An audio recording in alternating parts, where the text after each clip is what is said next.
அனைவருக்கும் என் தமிழ் வணக்கம். தமிழ் பேசு புலனம் நடத்தும் குரல் பேசும் குரல் மாபெரும் தொடர் நிகழ்ச்சி இன்று 107வது வாரம். இந்த நிகழ்ச்சியின் நடுவர் திருமதி அமுதா முருகையன் அம்மா அவர்களை வணங்கி அதிகாரம் 54 பொச்சாவாமை, குரல் எண் 531. இறந்த வெகுளியின் தீதே சிறந்த உவகை மகிழ்ச்சியில் சோர்வு.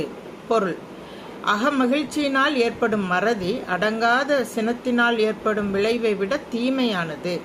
குரலின் 532. பொச்சாப்பு கொள்ளும் புகழை அறிவினை நிச்ச நிரம்ப கொன்றாங்கு.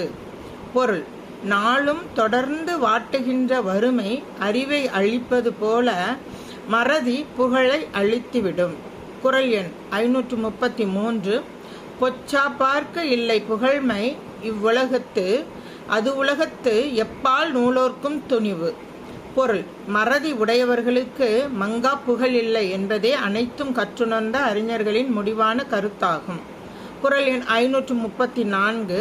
அச்சமுடையாருக்கு அரண் இல்லை, ஆங்கில்லை பொச்சாப்பு உடையாருக்கு நன்கு. பொருள்: பயத்தினால் நடுங்குகின்றவர்களுக்கு தம்மை சுற்றி பாதுகாப்புக்கான அரண் கட்டப்பட்டிருந்தாலும் எந்த பயனும் இல்லை. அதை போலவே என்னதான் உயர்ந்த நிலையில் இருந்தாலும் மறதி உடையவர்களுக்கு அந்த நிலையினால் எந்த பயனும் இல்லை. குரல் எண் 535.